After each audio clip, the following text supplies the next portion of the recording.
Hello, and welcome to the Europa Lander and Ocean Worlds In Situ virtual conference. My name is Joe Pateski, and as the Europa Lander Science Officer Manager, I'd like to welcome you here today on behalf of the Europa Lander team. Although we would have preferred to meet with you in person, we're glad that so many of you have chosen to join us for this virtual presentation.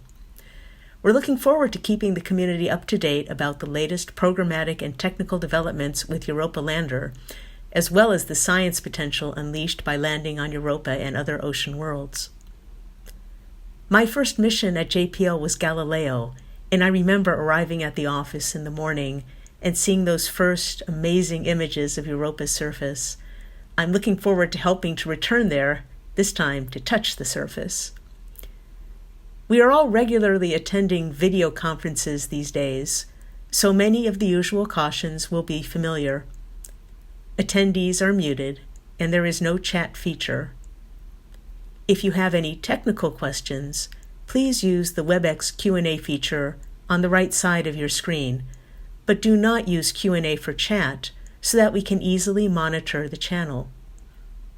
If you have any questions for the panelists, please submit them via Mentimeter, menti.com, menti.com, as shown on the welcome message and on slides throughout the presentation. You can upvote questions that have already been submitted or add a new unasked question. We will address as many questions as possible after the end of our program, possibly running past our scheduled end time, but we may not be able to answer everything submitted. As you heard, we are recording the session and will announce via email when and where that recording will be available. Many thanks in advance for your patience. And now I'd like to introduce our first speakers, Kevin Hand, the Europa Lander Pre-Project Scientist, and Cynthia Phillips, the Europa Lander Deputy Pre-Project Scientist. Excellent. Thanks, Joe. Can you hear me okay? Yes. Great. My name is Kevin Hand, and I'm a scientist at JPL. I've been at JPL for nearly 14 years, and I've been working on Europa mission concepts for nearly 15 years, and for the past 5 or so years, I've been helping to lead the effort on the lander's design that you'll hear about today. As Joe mentioned, we really hope everyone is doing okay. We hope your families are safe and healthy. Obviously, we all wish we could meet in person as originally planned this past April. But nevertheless, today we can be grateful that we at least get to spend a little time considering something inspirational, a mission that truly pushes the frontier and focuses on one of humanity's oldest and most profound of questions: is there life beyond Earth? Let's just make sure everyone's muted out there. Good, good.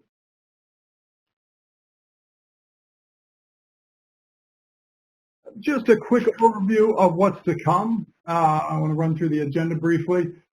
We'll do this welcome, and then I'll get into a quick overview of the mission and the science goals.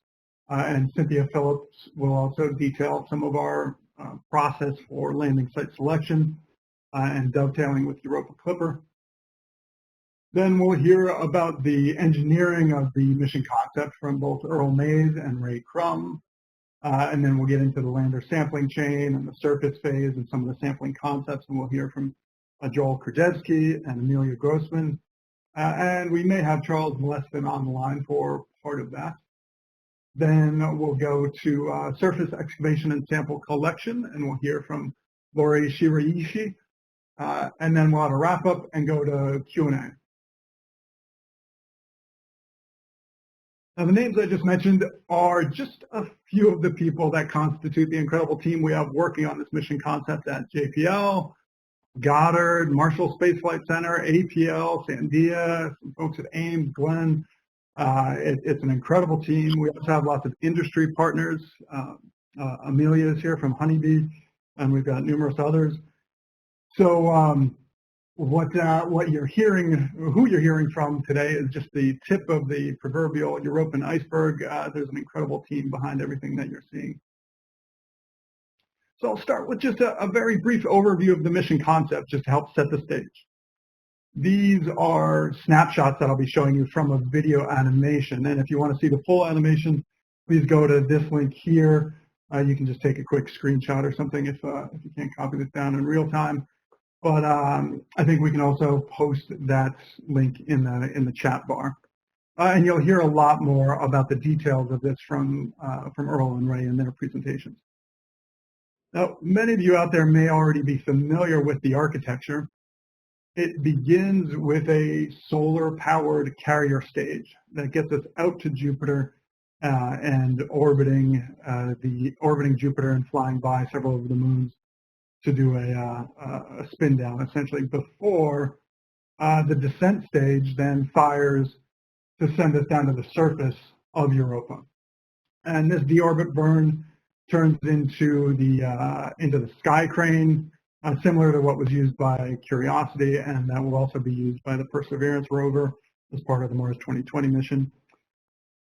And what's phenomenal about this, the use of the sky crane and what we call the deorbit descent and landing system for Europa, is that since Europa doesn't have an atmosphere, since it's got a much lower gravity, a gravity comparable to our own moon, the landing ellipse is about 200 meters in diameter. And you'll hear more about that from Cynthia and Ray.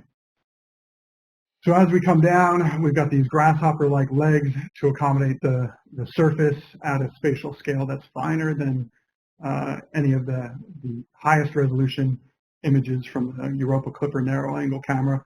Those legs will help accommodate that surface. And once we're on the surface, we then deploy a robotic arm to excavate and sample the surface. And samples are then introduced into the central vault where they are analyzed by the instruments in the payload. That's the quick vision for the mission that we hope to move forward with in the coming decade or decades. I do want to emphasize that all of what I just showed you is underpinned by a very, very strong engineering background and thorough physics analyses. In addition, our teams are building prototypes and testing hardware for various phases of the mission. And again, you'll hear more about that from the speakers to come. So on to the science goals.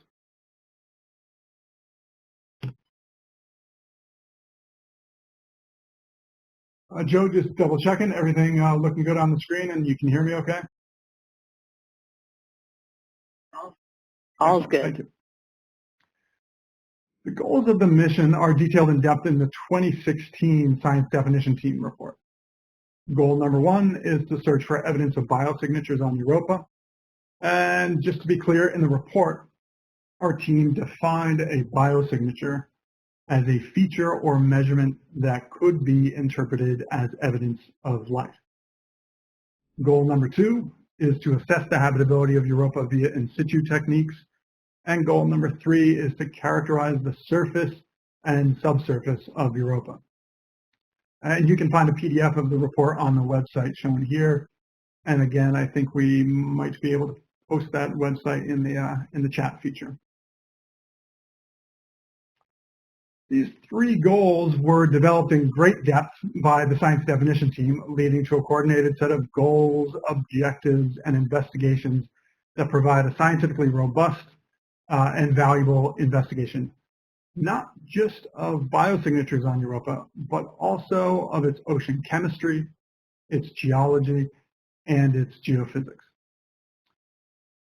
And to that end, it's very important to appreciate that this mission concept provides ground truth measurements of Europa's surface composition and surface properties, which when combined with remote sensing data from Clipper, will transform our understanding of how Europa works and whether or not it is habitable for life as we know it. Now, this mission does have the capability to answer one of humanity's oldest, most profound, and yet unanswered of questions. Does life exist beyond Earth? But even without that grand civilization scale question, this mission concept still provides high-value science on the physics, chemistry, and geology of liquid water oceans as planetary processes. And again, this is very important. given the role, of course, that Earth's ocean plays in driving much of what we see around our home planet. The chance to study a second ocean in our solar system presents an incredible opportunity to understand oceans as a planetary process. And I just want to provide a brief example of how planetary sciences helped catalyze such transformations in the past. So consider this. In the 1970s, as the Viking missions were preparing for launch, James Lovelock, the author, of course, of Gaia, he was at JPL, pondered the atmospheres of Venus, Earth, and Mars, noting how the greenhouse effect on Venus provides a possible window into the future of an increasingly carbon dioxide-rich atmosphere here on Earth. And we all now know and appreciate how important those insights about planetary atmospheres have been to understanding Earth's changing climate. So today, with our ocean here on Earth at such risk, we have the potential with missions like this to open a new window into comparative oceanography, understanding how oceans work as a planetary process across different regimes of physical, chemical, and geologic conditions. And so again, even without detecting any signs of life on Europa, this mission could return very valuable science about the nature of oceans as wide-scale planetary processes. So with respect to the goals, we coordinated these 3 high-level goals such that they each have objectives that flow out of the goals, and I'll just step through each of these quite quickly. Goal number 1, searching for evidence of life, involves 4 objectives. The first is the search for organic indicators. And within this are 3 investigations. The first of which is to detect organics, to search for any organics that might be in that surface or near subsurface material, and to characterize it and understand its composition. And in particular, when it comes to potential biosignatures, to look for signs of specificity that might help distinguish those organics from abiotic organics. Second is to search for an enantiomeric excess. In other words, to look for chirality or handedness of any molecules. As we appreciate here on Earth, amino acids are chiral, as are sugars, and those serve as good biosignatures, with some caveats, of course. All of these have caveats, but it's a useful tool in differentiating abiotic from potentially biogenic. And lastly, in this objective is the distinguishing of isotopic indicators. On Earth, we've learned that life is literally enlightened.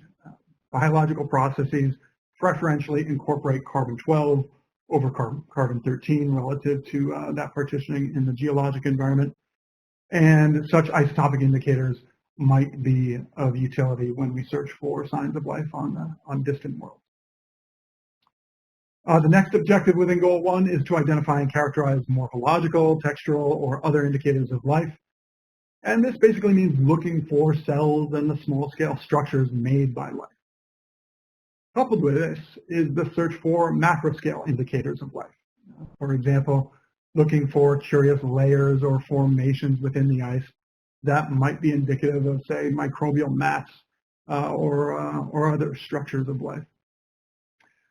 Lastly is cellular properties, and our science definition team debated this quite extensively.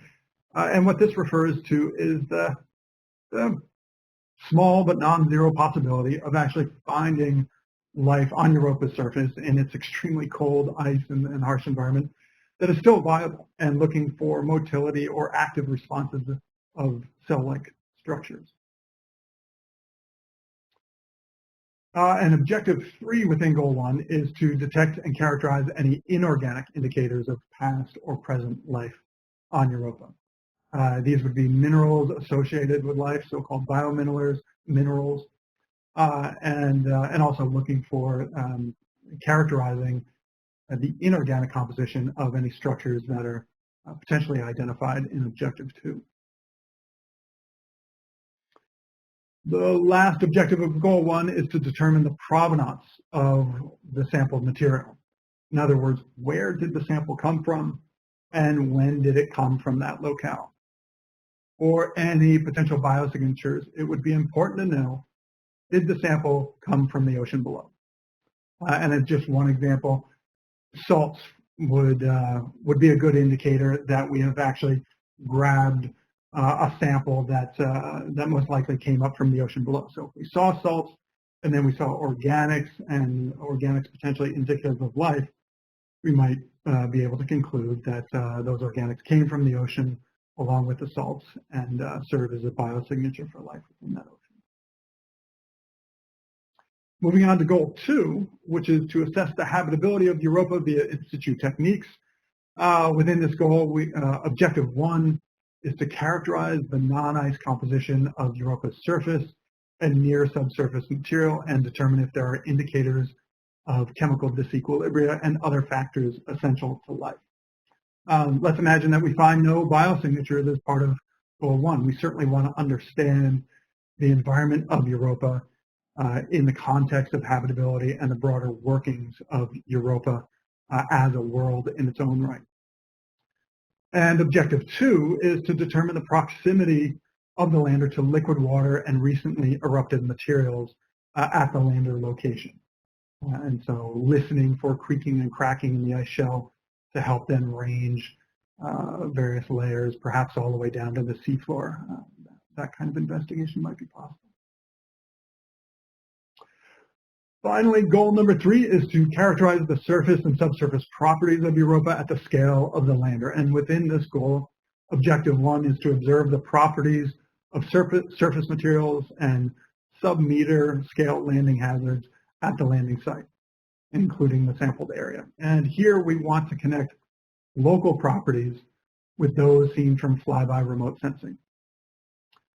Objective 2 within goal 3 is to characterize the dynamic properties of Europa's surface and ice shell over the mission duration to understand exogenous and endogenous effects on the chemical properties of the materials. And here, for example, we can imagine looking to see if any freshly exposed material, such as salts, become radiation darkened over the course of the mission. So along with the science questions and investigations I just described, these goals help to create a pathway for future missions. I think I speak for many of us when I say that our dream of dream missions is to get directly into the ocean below the ice. And this lander is a critical piece of building a capability and a framework for getting deep into the ice and eventually into the ocean below. And shown here are some concepts for that vision of exploration. So the goals and objectives I've just described are addressed through a focused model payload. There are 5 instruments: a gas chromatograph mass spectrometer, a Raman instrument, a microscope, context imagers, and a seismic package. And here you see how each instrument traces to each goal. And importantly, every instrument works in service to at least 2, if not 3, of the mission goals. Our model payload has a 42.5 kilogram allocation, and over the course of the mission, we would collect and analyze at least 3 samples, each of which would be at least 7 cubic centimeters in volume and collected from a depth of at least 10 centimeters. Now, we could collect from deeper depths or shallower depths, but the design requirement is a minimum depth of 10 centimeters. Here's a little more detail on the model payload. On the left are the generic names that we use for each payload instrument type, the organic compositional analyzer, vibrational spectrometer, etc. And also shown are the notional mass allocations for each instrument type. On the right are detailed a few differences between the threshold and baseline model payload. As just one example, in the baseline mission concept, the vibrational spectrometer and microscope are coupled, so they can analyze the same exact material. And this makes it a bit more complex, whereas in the threshold version, these two investigations are separated out into two different instruments.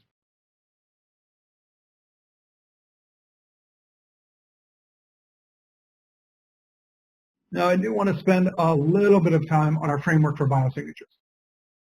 When it comes to biosignatures, the astrobiology community, the planetary science community, has learned a tremendous amount from the decades of exploration on Mars, and that program has helped inform and develop our approach to this topic. First and foremost is to make sure that you've got many lines of evidence. And in our model payload for the Europa lander, we have at least 9 lines of evidence, 9 potential biosignatures. And they are shown here in this wheel off to the right. Significantly, these lines of evidence are highly complementary and also redundant. In other words, if the GCMS or the OCA, to speak more generally, finds organics, we can cross-check it with the vibrational spectrometer, the Raman spectrometer, and similarly, heaven forbid, one instrument fails, another instrument can help fill in. Both the Raman and the GCMS type instruments can detect organics, for example. And lastly, we yield high-value science even in the absence of any signs of life. So these are all critical when we think about missions that target searching for evidence of life on other worlds, because of course these worlds don't really care about our interest in the search for life beyond Earth. And so they could well be habitable but not inhabited. For the course of the past few years, we have been building and refining this mission, and we have matured from a model payload to having a bit of an instrument incubation program through a NASA ROSES call. This is the instrument concepts for Europa Exploration 2 ROSES call, aka IC2. It was a very popular call. 44 proposals were submitted, out of which 14 were selected. I should mention that along with the IC2 program, there are also a host of other instrument development pathways that NASA runs, and many of those have helped fund instruments relevant to a Europa lander or any ocean world lander more broadly. These are programs like Matisse and Picasso, Coldtech, etc. And lastly, Joel Kajewski will speak to instrument accommodation and sampling procedures that are being developed between the project, the engineering team, and potential instrument providers. So you'll hear more about that in a bit. I'll finish with just a bit of the history of where we've come from and the various gates we've gone through. Over the course of the past several years, we have presented this mission concept to many different committees and many parts of the scientific community. We've had town halls, we've presented numerous times to the Outer Planets Assessment Group. We've presented to the Committee on Astrobiology and Planetary Sciences, various national academies, panels, and we've gone through a mission concept review and a Delta mission concept review that Earl will describe. And as I mentioned, we've had the IC2 selections and many talks and posters at various scientific meetings. So we've been presenting this quite extensively for quite some time now, and I do want to highlight again, emphasizing the breadth and depth of the science. In 2018, the Outer Planets Assessment Group had a finding that the lander achieves high-value science and would do worthwhile science even in the absence of any signs of life. So again, just emphasizing that critical point. So with that, I'll hand it back over to Joe and then on to Cynthia for some details on landing site selection. Can you hear me, Joe?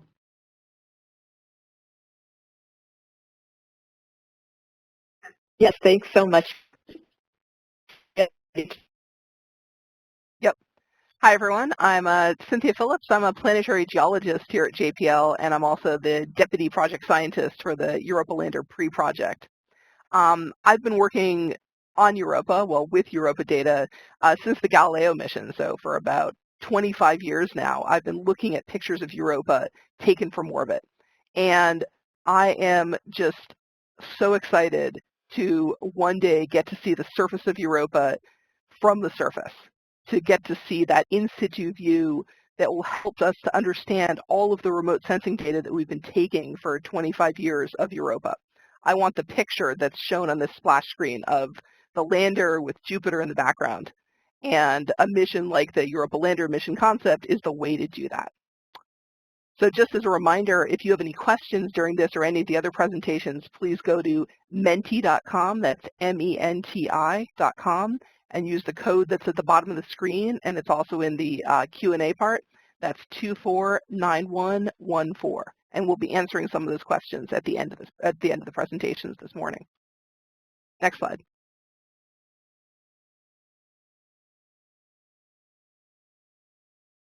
So a mission that lands on the surface of Europa has to begin with a selection of a landing site. And the selection of a landing site will need to include both science value and engineering safety.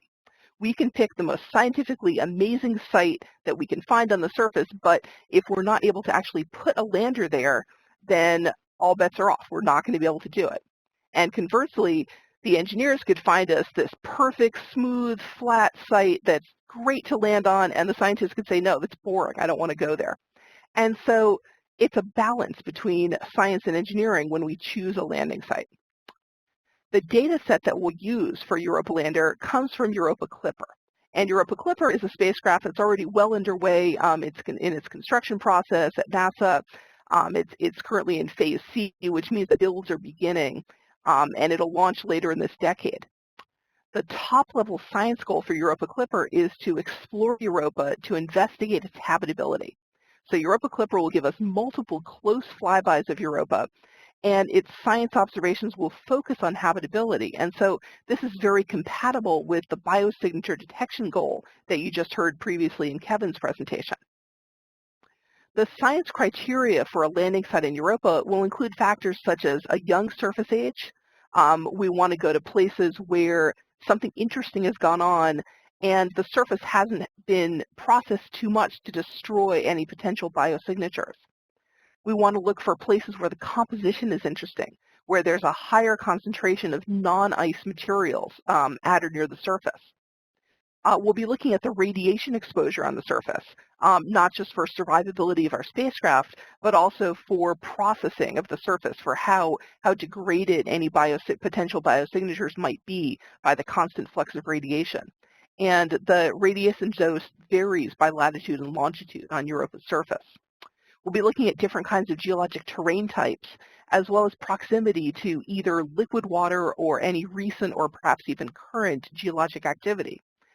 If Europa Clipper is so lucky as to find places where the surface is currently or recently changing or where plumes are erupting, then obviously those would be some of our top targets for a landing site for Europa Lander. We expect that the landing site selection process will, again, it'll include both this science and this engineering assessment of the surface. It will include interactions with the Europa Clipper team. We've already spun up a reconnaissance focus group to allow Europa Clipper team members and Europa Lander team members to look together at the way to collect the best reconnaissance data set. And later we envision a series of community workshops, similar to what's been done for Mars landing site selection. Next slide, please.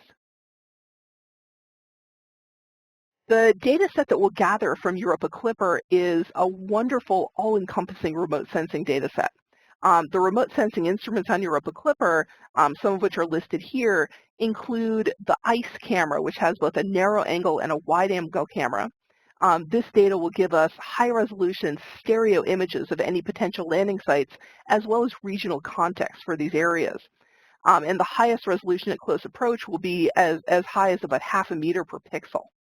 In addition to the visible imaging camera, Europa Clipper also has a thermal infrared camera called eThemis that will be at a lower spatial resolution, but we'll be able to determine the thermal inertia and block abundance at the surface. This is very important for landing site hazard detection. And eThemis will also help us search for hotspots, so places where liquid water might be closer to the surface. In addition, the MISE near-infrared spectrometer will help us determine the surface composition, look for interesting compositional places where we're not just looking at water ice, but we're looking at other materials that have been brought up from the subsurface to the surface. The reason a radar instrument will be able to give us information about the roughness of the surface and the near subsurface, and the magnetometer will be able to determine average ice shelf thickness and perhaps help us find any places where the ice might be thinner. And fortunately, fortunately for us, fortunately for Europa Clipper, all of these remote sensing instruments are nadir pointed. So that means that at close approach, you can see the image in the bottom right shows how these observations are all nested. They're all on top of each other. So without even having to try specifically hard to coordinate these observations, we'll be able to collect a wonderful overlapping data set from all of these different remote sensing instruments at each close approach of Europa. Next slide, please. So here's just a little thought experiment. The mosaic in the background consists of the highest resolution spatial observations that we have from the Galileo spacecraft of Europa. These are at resolutions ranging from 6 to 12 meters per pixel. And I've drawn on here a yellow box, which is a 2 by 10 kilometer landing region. At least one of these landing regions will be observed at high resolution during each close approach pass of the Europa Clipper spacecraft. So next slide, please. If we zoom into that landing region, we can see that we can fit hundreds of 200-meter landing sites. Each of these landing sites, as you heard from Kevin and as you'll hear in more detail later this morning, each of these landing sites, we're able to target an ellipse that's only a 200-meter circle in this case. And so that means that we can very carefully target this to a location that's both scientifically interesting and is feasible from the engineering side of things. And so in this image as well, in addition to putting a number of these potential 200-meter landing sites, I've also excluded some areas as engineering hazards. These are the scarps that are marked in purple. So these are cliffs where we think that even though they might be interesting, they're probably too steep to land on safely. And again, this is just an example. What we'll get from Europa Clipper will be much higher spatial resolution, we'll get compositional information, and we'll get topography, we'll get stereo. And we'll be able to use that data to select the best possible landing site. Next slide, please. So the collection of this data set by Europa Clipper will begin on its first orbit, which is marked E1 on this notional timeline. So Europa Clipper will collect, during its prime mission, it will collect a comprehensive data set on both the anti-Jovian and the sub-Jovian hemisphere of Europa. And if we look at the timing between Europa Clipper's prime mission and Europa Lander, we think that if Europa Lander launches at about the time that Europa Clipper is there in Jupiter orbit collecting this data, we'll have over 5 years from the end of the Europa Clipper prime mission to the landing site selection date, which is marked here with a star as a final landing site selection. And so that gives us then about 2 years to set up from the selection of that landing site to coordinate the final trajectory so that we're able to target a landing at that location at the time of our surface operations, marked as the red rectangle on this plot. And so we think that 5 years is plenty of time to do a thorough landing site selection process. We don't want to spend too much time, though. So one of the fascinating possibilities is that Europa Clipper might find a place on the surface where there's recent or active geologic activity, where a plume is venting material from beneath the subsurface, or where we see a hot spot, where we see a place where subsurface material might have been brought closer to the surface. And so we want to be able to capitalize on that. We want to be able to have a mission like Europa Lander ready to go, ready to target toward one of these interesting places. If we wait too long, there's no guarantee that the activity we saw with Europa Clipper will still be going on 20, 30 years in the future when some future lander mission gets there. So we need the tight coordination between Europa Clipper and a future Europa Lander mission. And in addition, the European Space Agency JUICE mission will also be doing some Europa flybys, marked in orange here, just notionally on this timeline. And so again, that will also add to our data set. So we're looking forward to the interaction between Europa Clipper and Europa Lander as we think about how we'll choose a landing site. Pass it back over to you, Joe.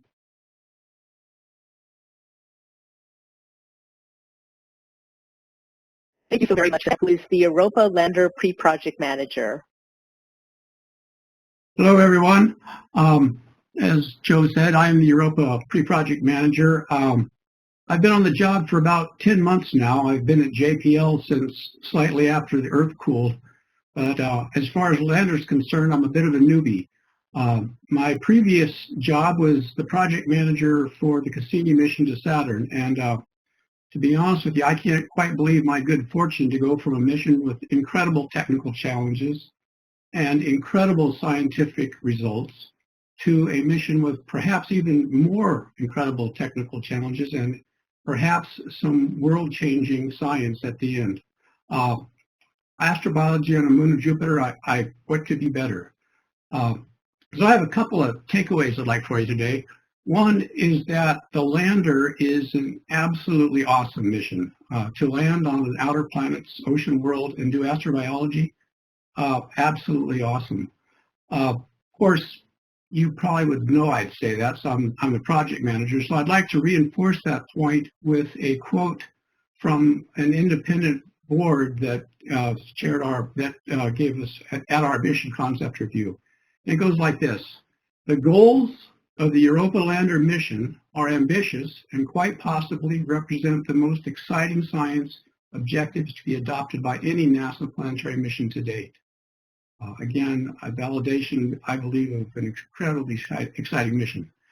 The second thing I'd like to make clear is that we're using the word concept here quite freely, and I want to make sure that you understand that this concept is exceptionally deep.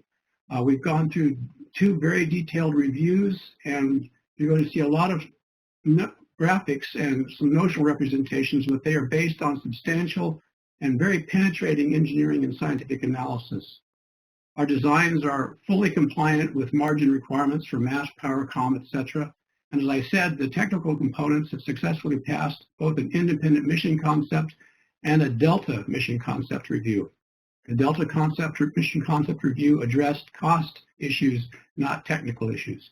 And I don't mean to say that we have them all the problems solved, but we've done a huge amount of work to find them and are now proceeding to solve them. With that, next slide, please, Kevin.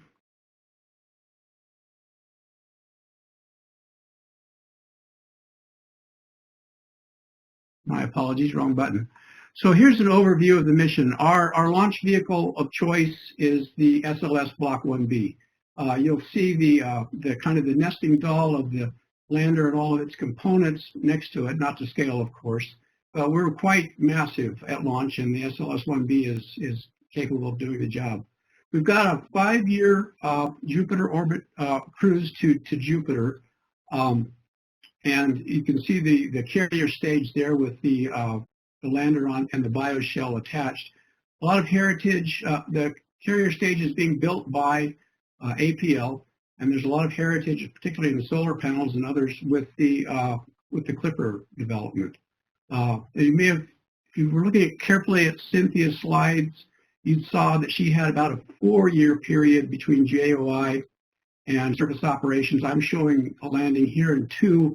And that is a compressible timeline depending on exactly what trajectory options we have and the kind of work we want to do on the ground. The carrier stage will take us to Jupiter and put us into orbit at JOI.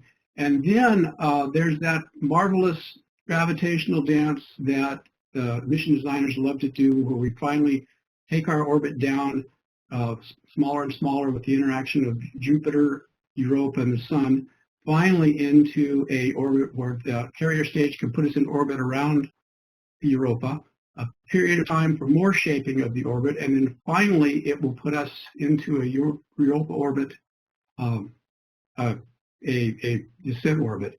And the carrier stage will then be taken off and disposed of safely. It will orbit Jupiter and be decontaminated by its own, by the radiation of Jupiter over a period of about 10 years. After separation, we've got the so-called descent vehicle, and it is again consisting of 2 parts: a landing engine, actually 3 parts: the lander, the SkyTrain, and then since there is no atmosphere at Europa, we're going to have to hit the brakes with a solid rocket motor. Our motor of choice right now is a Star 48 class solid rocket motor. It will take us from, I'll discuss that again a little bit in the next slide, but after it's dropped off, it dropped us into essentially an orbit, a landing profile onto Europa. The SkyTrain, a la Mars, will drop us down the final kilometer or so and put us precisely on our landing spot. The surface mission right now, as Kevin very carefully, eloquently described, is biosignature science. We've got enough battery power right now for about a 6 or 7 Europa Sol mission, about 30 days. The mission will be direct-to-Earth communications. We'll be able to return about 1.5 gigabits in that 30-day period. We've got a 50 kilowatt battery, and we will have to take care of a 2 megarad radiation exposure while we're on the surface. We will not have the luxury of, as Clipper has, of going back in and out of the radiation belts. We're going to have to stay there the whole time. We're going to take quite a dose. Next slide, please. So this is the nesting doll of the taken apart of the lander system. And one point I want to emphasize yet again is that all of these maximum permissible values have plenty of margin. Our design is completely compliant with all the margin requirements for mass power, etc., as laid out by the JPL rules or something, a mission at the concept review stage.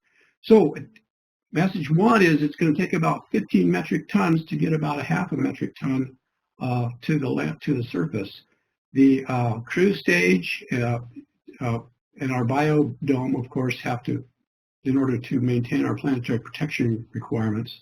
The carrier stage and the biobarrier and the deorbit vehicle are in at about 11 metric tons.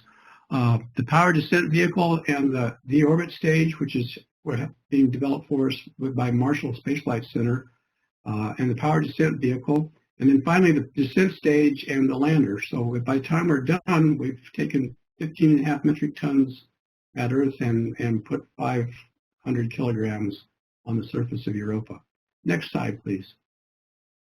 This is just a breakaway of what we have done at the final stage. This is our 7 minutes or 7 seconds of terror. It's going to take quite a bit longer for us to get all this done. But after the cruise stage, carrier stage has let us go, and we are coming in at about 200 meters per second, 2,000 meters per second. There's a 90-second burn on the solid rocket motor to slow us down, and that takes us down to about 100 meters per second. And then some really magical stuff starts to happen. We've got a very advanced terrain relative navigation and hazard detection system that will actually allow us to steer ourselves after we get an initial localization, as you can see in the middle of the chart. We'll know where we are, we'll know where the landing site is, and the descent stage will take us to the landing site, hover over it, and descend down to about 1 kilometer, and then slowly descend the rest of the way down using our LiDAR to define and locate a safe landing site.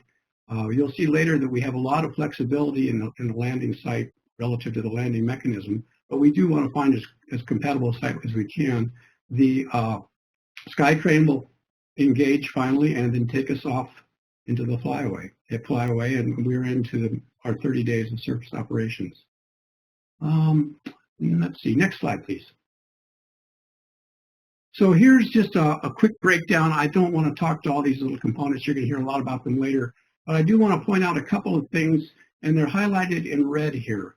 We have been very, very, studious in trying to understand and adhere to the planetary protection requirements. And one of the things that we have potentially have to use is essentially self-sterilization system. There's some components of both the descent stage and the lander that just will not receive enough radiation in order to satisfy the planetary protection requirements that we are currently working to.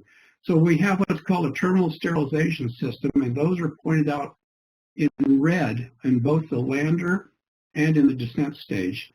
And what happens there is at the end of the mission, these are essentially very highly incendiary devices that are buried down inside the electronics where we have to keep them shielded in order to completely sterilize both systems. So at the end of the mission, we will have the ability to completely sterilize the system. That system is being currently developed for us by Sandia Laboratories. A couple of other things, but I think you'll see later the antenna there and the very clever landing system, the landing legs, which I think you'll see more of a little bit later on. So all in the interest of time, I think there's nothing more here I want to point out to you that you won't see later. So let's go to the last slide. So I mentioned the mission concept review. That was in June of 2017, and we got some really high marks. And not only did we get high marks, we got the thumbs up to move into phase A. But there were some, financial considerations, and so we went through a Delta mission concept review about a year and a half later and got, again, exceptionally high marks and the thumbs up to go into phase A. We are now actively pursuing spacecraft payload advanced development. We've got the opportunities to retire a lot of development risk and jumpstart our payload development. You've heard about both of those from Kevin. We've got advanced development, 18 high priority tasks, and NASA has selected 14 potential instruments to mature under the IC2 call. I should say we're going, as you're going to see, we're well in hand on all of this stuff. So it's quite exciting to see these things taking form. And particularly hard to see, we've got the concepts, as I said, but there's a lot of hardware and prototype materials that are being worked right now, and a lot of studies with real materials. And you'll hear about those all later. And again, let me just emphasize that while our mission is to land on Europa, and there are some unique tailoring of all of these technologies to the Europa environment, many of these tasks extend to other ocean worlds with just the usual scaling and modeling it with the associated body. With that, back to you, Joe. Thanks so much, Earl. Our next speaker is Ray Crum, the Europa Lander Flight System Manager. Ray, this audio sounds good, so please leave your video on as well during your presentation. Okay, great. Thank you. Hello and welcome. My name is Ray Crum. I'm the Flight System Manager for the Europa Lander mission. And formerly, I was the spacecraft manager for the Clipper mission. So I have a great passion for Europa and are hoping to take my 30 years of experience developing complex spacecraft and apply it to make this mission successful. For my segment of today's presentation, I'm going to provide some details on all of our exciting advanced development work we are performing to reduce the mission risk. So in my area, I'm going to focus on advanced development for the deorbit descent and landing phase of the mission, and also on the lander and science operation. Next chart, please. So this is the DDL, deorbit descent and landing phase of the mission. Earl did a nice job describing the various sequence of events. It's important to note that this is a very dynamic phase of the mission, and mistakes cannot be tolerated. So one of the things we're trying to do is focus our development activity on 3 primary areas. The first area, and these are all shown in the green boxes over on the left. First is in the GNMC sensing system, what we call the intelligent landing system. We're focusing our advanced development on both hardware and algorithms. And I'll talk more about that coming up. Also, the descent engine is shown in green. We are doing development activity on those. And finally, the solid rocket motor shown at the bottom there is another one of our focused areas for advanced development. And I'll go into detail about these development activities shortly in the presentation. Next page, please. So now this page is a lander focus. Obviously, once we land on Europa, it's a very unknown surface, unknown environment, so we have a lot of risk. One of the things we want to make sure for our mission is that we have sufficient energy margin to complete the science and deal with contingencies and unknown unknowns. So for our MCR, we did a sizing for our battery system, and we came up with a science mission that's approximately 21 days long. And then over and above that, we sized the battery to meet the science requirement, plus contingency and margin. So our estimate today is we have 32 days of energy for operations on the Europa surface. One of the great outcomes of our advanced development activity on the batteries is that we believe we can do a lot better than this. So using the results of our advanced development and our mass margins, we believe we can increase that surface lifetime margin to significant levels. I'm right in the middle of a trade study for that, and we'll be out briefing that to our team within the next few weeks. On the left of the diagram, I show the lander. Again, the green items are areas where we're focusing on advanced development. I wanted to point out a couple areas though. Joel, later in the presentation, is going to go into good detail on the instruments. And then Lori is going to go into a lot of detail on our sampling system. So I won't be talking about those right now. But what I will be talking about is the work we will be doing on the landing legs, or the adaptive stabilizers, the belly pan, the foot pads, the batteries, the high gain antenna, and the terminal sterilization system. Next slide, please. Oops. I think we went backwards.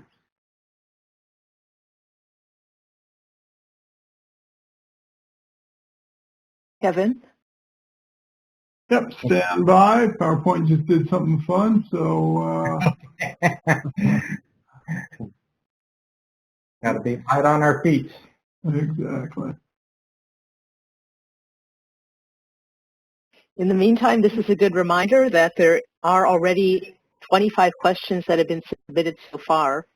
If anybody would like to go and submit others or upvote their favorites, go to menti, menti.com, enter the code 249114, and then you click on Ask a Question to see and upvote any existing questions.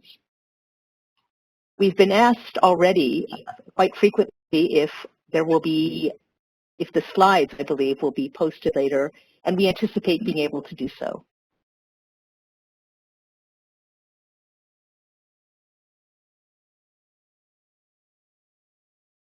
Excellent. Be back up and running, Joe. Can you see it? Yes, I can.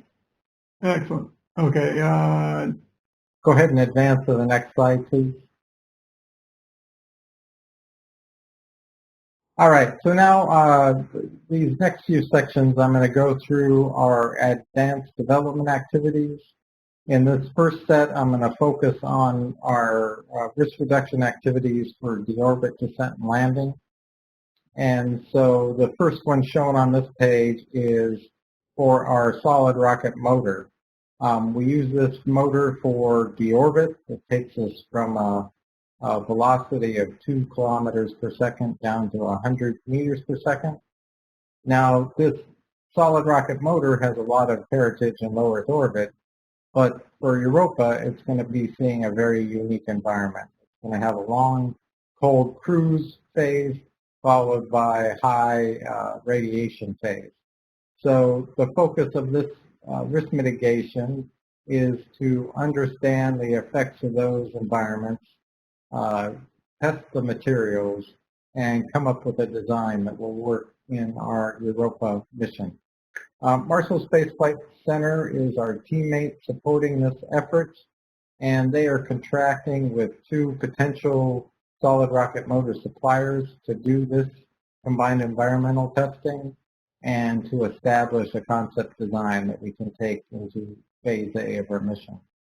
The team's been making great progress. We currently have phase 2 proposals, or phase 2 activity complete.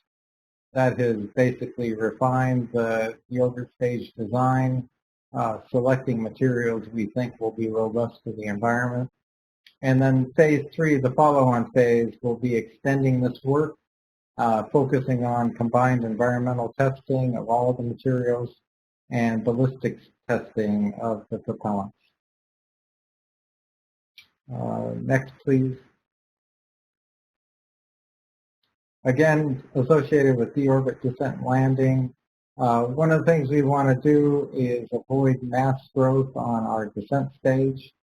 And so one of the great ideas from the GNC team was to replace the landing radar that we use on typical reentry missions like MSL and 2020, and replace that with visual odometry, and that allows us to use existing equipment on board. That existing equipment is inertial sensors, range measurements from the LiDAR, and our context camera. As I said, this eliminates to fly a landing radar, so that saves us mass.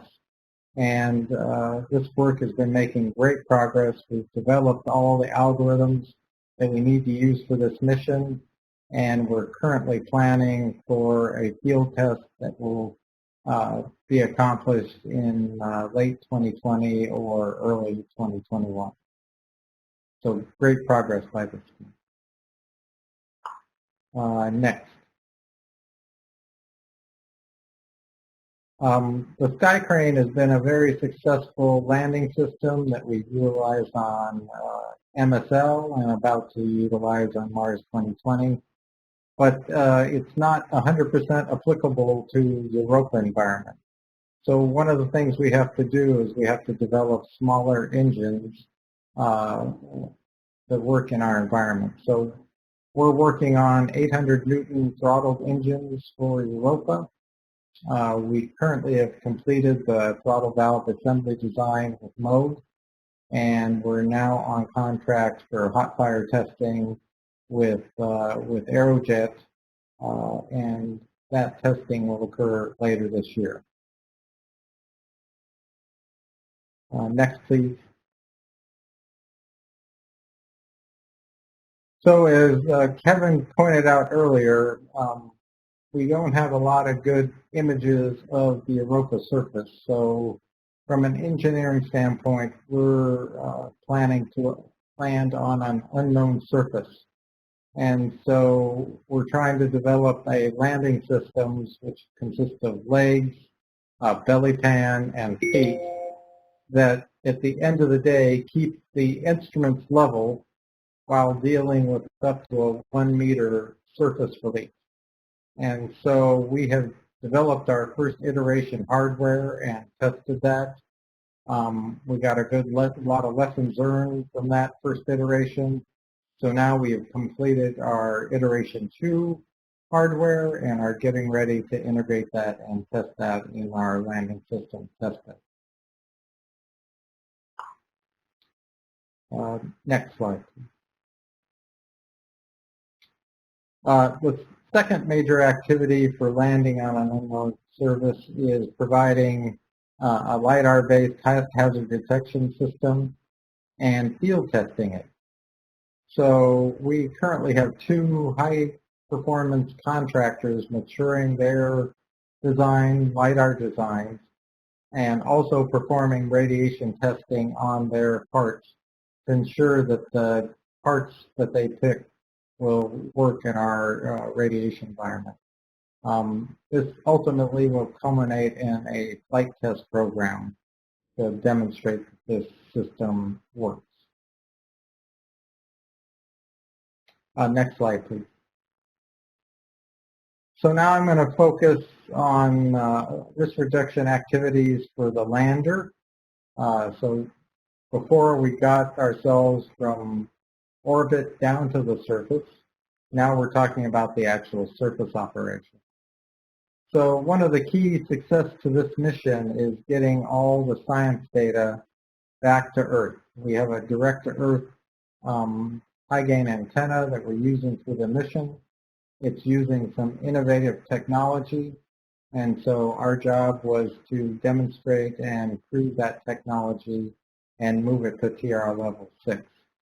So this technology consists of 16 8x8 patch arrays. When we integrate that together, we get a 32 by 32 high-gain antenna system. The system is very capable. It allows us to deliver about 90 kilobits per second from Europa direct to Earth using a 70-meter equivalent DSN antenna. This prototype will undergo performance testing to demonstrate its RF performance and its environmental testing to make sure it will survive in the Europa environment. This team, led by Polly Estabrook, has been making huge progress. They already have built the full-size prototype. They've demonstrated RF performance, and we're about to start our environmental testing of this prototype. Next page. Next page, please. So we have a very limited duration surface mission, so we use primary batteries to power it. So we've been working with suppliers to establish batteries for this mission and to characterize, test, and demonstrate improved performance of those batteries. This is a three-phase project. The first phase, we had batteries from 2 suppliers. We did testing on those cells, and out of that, we down selected to 1 supplier. We got a second set of build cells from that supplier, and we're undergoing testing right now. And we're so confident with that supplier's battery is that we've asked them to improve the energy density, and that will be our build 3 cell, and we'll go ahead and test that for the remainder of this year. It's very encouraging. I believe based on this testing, we can exceed our 32-day mission duration from the work done for these batteries. Next slide, please.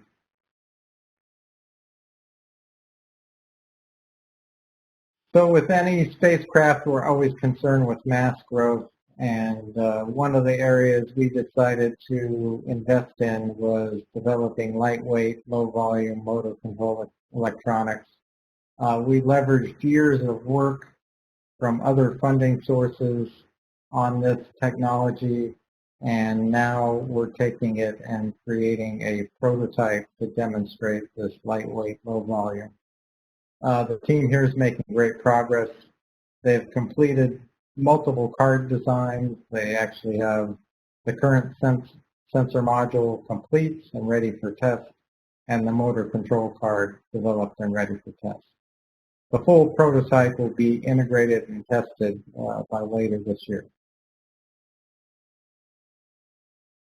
Next, please. When landing on Europa, planetary protection is one of our primary concerns. So we recognize we have to get to the surface. We also recognize that a lot of the external elements will be sterilized by radiation, but the areas that concern us are the electronics that are buried inside of our radiation vault. So to eliminate that contamination risk, we've developed a terminal sterilization system. We're working with Sandia National Lab. We have a lot of expertise in this area. And we will use this terminal sterilization system at the end of the mission to heat up and sterilize the electronics in the vault to ensure that we end the mission with no possibility of microbial growth. So at the end of the day, this task will have selected one energetic material and will demonstrate that it meets its time temperature profile on a prototype electronics box. Right now, Sandia has made great progress. They've selected 2 energetic materials that we get to down select from, and they've been testing those materials to validate their models.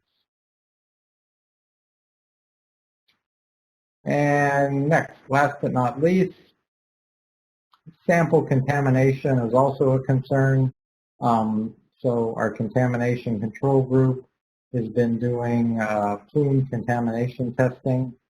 And what they're trying to do is, based off of this testing, is to validate their surface contamination model.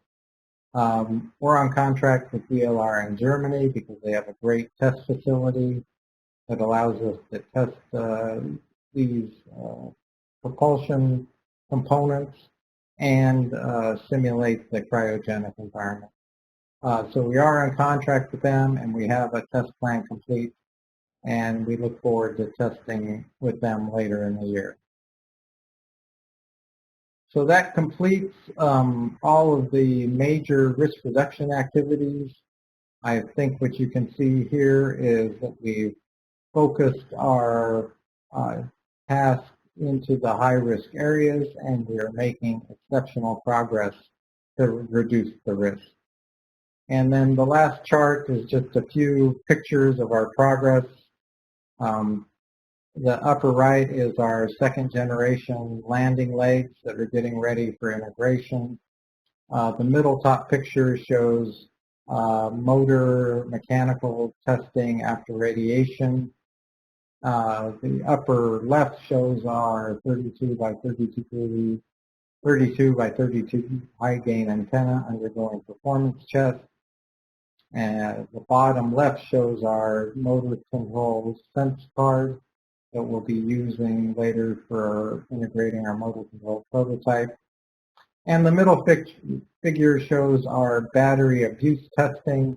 We have Sandia actually drive nails into our battery, and then we measure the time temperature output to make sure we understand how we would have to protect humans in the event of some catastrophic event like this. And then the final picture is one of our energetic materials and a burn test of those materials. So I want to thank you for your time and attention. I hope you see that we are making significant progress on reducing risk of the lander, and it's going to pay a lot of fruit once we get into phase A. Thank you. Thanks so much, Ray. Our next speakers are going to be Joel Krajewski and Amelia Grossman. Joel is the Europa Lander pre-project payload manager, and Amelia is from Honeybee Robotics. Hello, I'm Joel Krajewski. I cut my teeth at JPL so many years ago on the MER rovers, Spirit and Opportunity, and then worked on the Phoenix lander, our first sample analysis lander on Mars that we worked on, and then the MSL Curiosity rover. So I think it's safe to say that all the spacecraft I have worked on have gotten down and dirty. I think the in situ analysis is one of the most interesting parts of exploring the solar system. Very excited to be working on this, which to me is the most natural next step in situ analysis, namely analyzing samples from ocean worlds. Next slide. A reminder of the sampling location on the lander. With the picture on the left-hand side, you can see the panel that the sampling system is on facing towards you. The right-hand side of that panel is where the robotic arm with end effector is, and the left-hand side is where the sample transfer dock is. In front of that, then, is the work area from which we take samples. On the upper right, on the right-hand picture, you can see where we have mounted the science cameras on the back of the high-gain antenna to make dual use of those actuators for both purposes. Those cameras then are obviously used to document the sampling site both before and after sample collection. Next slide. I'd like to touch on the timeline. By way of format, just to familiarize yourself with this chart, the top row in the upper left shows Earth days. The second row shows the Europa day-night cycle. Europa has about a 3.5-ish day rotation period. And because the Earth and the Sun are in approximately the same direction from the lander's point of view, that then corresponds to the Earth view pattern. As Ray mentioned, we are a direct-to-Earth mission, and therefore in the third row there you can see the periods of time when we have communications with the lander versus when we cannot, because it is on the other side of the moon. And then below that, with the green arrows, are the major events, and when we have scheduled them in a nominal or a reference scenario, the scenario in which things proceed according to plan. Several things are interesting to me in this mission compared to a typical Mars surface mission. One is that the Earth view duration is long. It's about a day and a half, and so we can get multiple interactions between the ground team and the lander within that period. On the other hand, then there are these long nights or no contact periods. And so the pattern is lumpier than it is perhaps with Mars. We don't have relay assets around Europa as Mars does, or at least we don't yet. And so it is only direct to Earth. And so we plan our mission around that constraint. One-way light time is 45 minutes, give or take 10. And so it's a slow interaction, but certainly viable within that day and a half period. Our nominal scenario then goes as follows. We expect to land a number of hours before Earth set, 10-ish perhaps hours before Earth set, and therefore would have the lander have more than enough time to do some standard engineering checkouts, instrument calibrations, and initial imaging of the workspace in front of us. And because the Earth would still be in view, we expect to get the highlights of those activities into the communications link back to Earth for the ground team to analyze. Our nominal scenario defers having the lander do trenching and sample analysis until the second Earth view period. And that enables us to kind of have the best of both worlds. On the one hand, we would plan to have the lander be able to execute the mission autonomously as a hedge against any communication difficulties. On the other hand, if we do have good clean comm from the get-go at landing, it would be a healthy risk reduction to enable the ground to tweak the autonomous sampling plan if, in fact, what the ground saw based on that early data warranted such a tweak. And so that leads you to this kind of a plan. Our initial estimates for duration required for things like trenching down to 10 centimeters, sample acquisition, sample analysis, enable us, we think, to fit one trench and then 2 sample analysis cycles into that first Earth view period, and then the third sample analysis cycle into the second full Earth view period, also known as like the seventh Earth day. From there, then, this being a primary battery mission, it's all margin, and it's energy margin, which can be converted or used in a variety of different ways. It could be used to try additional attempts at sampling and analysis. That energy could be used to increase the amount of communications that have been happening up to this point or in future to increase the downlink of the science data that's being collected. And or the extra battery energy can be used to extend the mission in time, calendar time, or some combination of all three. And that's the useful part of this mission design, is we can trade those things on the fly when the mission is executing. Next slide. We have broken our architecture down into several different phases or segments, in particular 4: excavation, collection, transfer, and delivery. And by breaking it down into that, we can optimize the tools that we choose to use at each one of those steps to that particular function. So in particular, we plan to excavate down to, as I said, about 10 centimeters, as well as cleaning the tailings or the debris out of that trench to expose a clean patch at the bottom that is definitely below that 10 centimeter depth. And then use a second tool, a more finely surgical kind of tool, to sample that 10 centimeter floor of the trench. Third step is to transfer that. So the end effector on the arm would come up to the lander, mate with a funnel on the top of the lander. And then our current point design is to use a pneumatic system, inert gas, to draw the sample chips out of the collector and into a sample cup. And then that sample cup becomes a thing that we deliver to different instruments. One feature of this particular point design that we're exploring is that should leave it where the phenomenon of physical chips sliding against surfaces ends with the cup. And we want to design the cup such that when the instruments ingest the cup can become part of the instrument's analysis technique, such that no further pushing around of solid material has to happen. Certainly one of our experiences in sample systems on Mars is that's one of the trickiest things to manage is moving around solid samples. Far easier to move around samples when they've gotten into the liquid or the gas phase. That is a design goal that we have for ourselves. Next slide. All of this, of course, depends upon what instruments you're feeding and the peculiar needs and requirements of the instrument front end or the part of the instrument that ingests a sample and then makes use of it from there.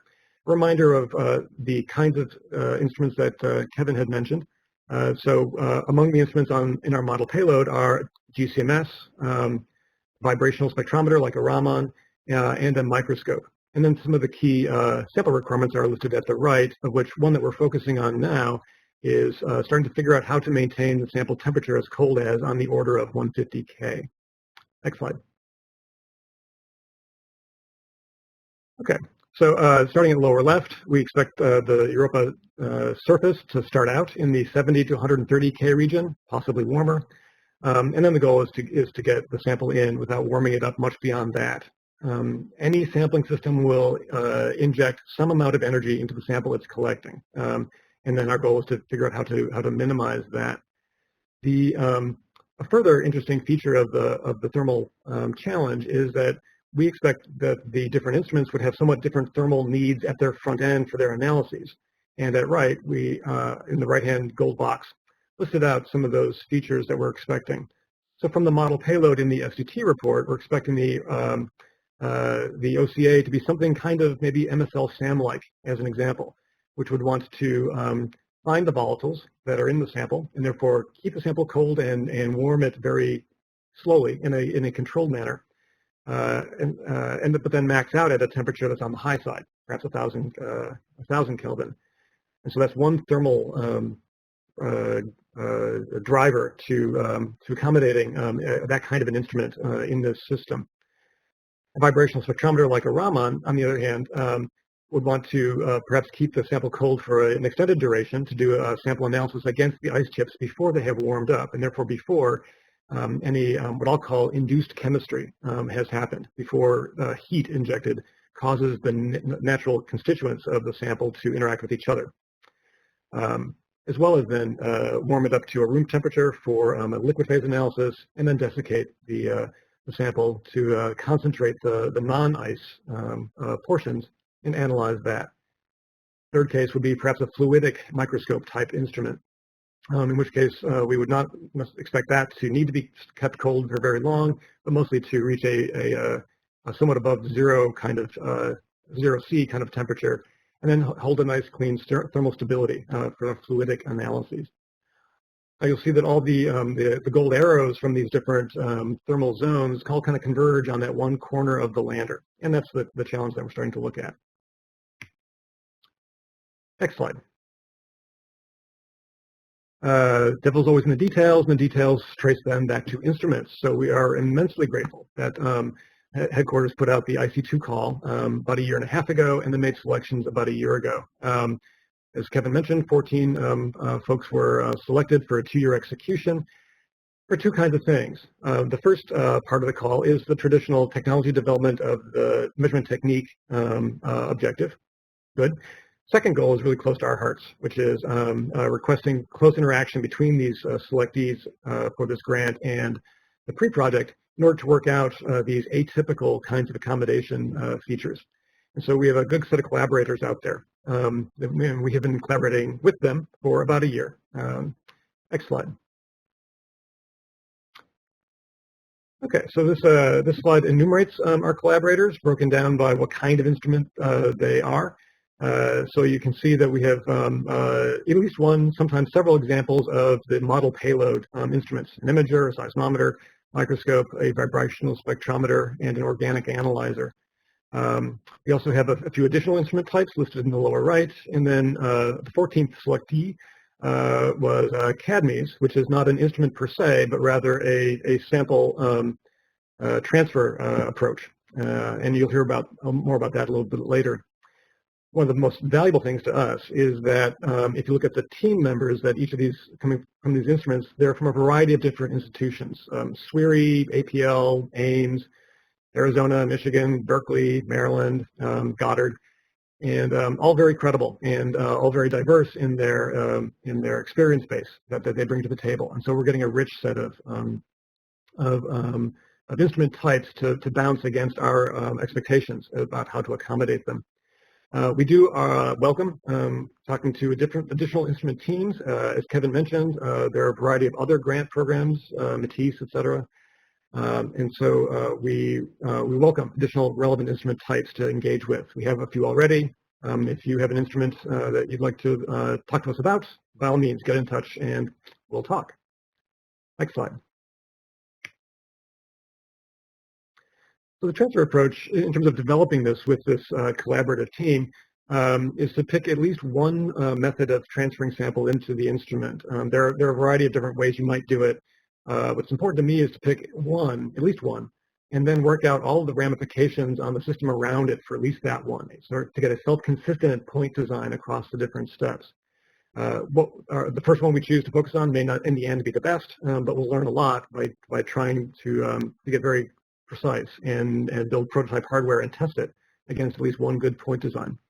That's the tack we've taken.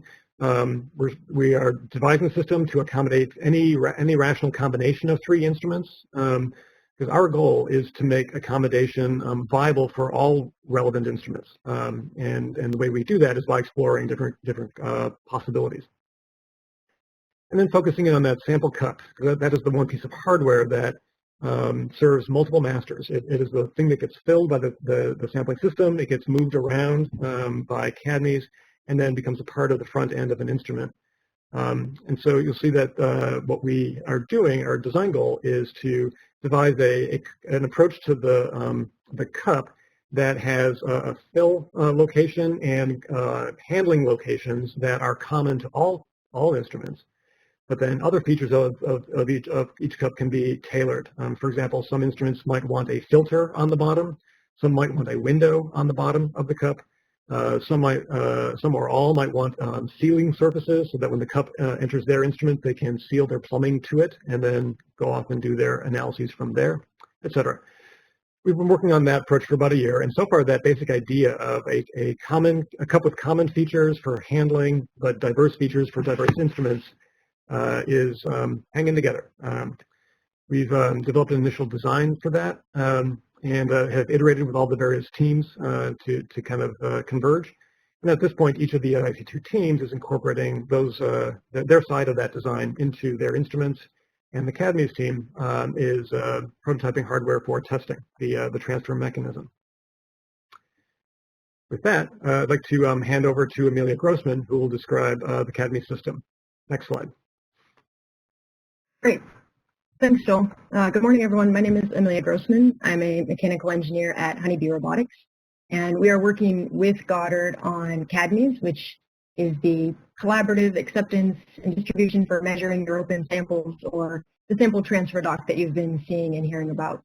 So we have Charles Molestin as our PI out of Goddard, and he has put together a pretty diverse team. We have scientists and engineers working on CADMES that have slight experience on sample handling and sample transfer approaches.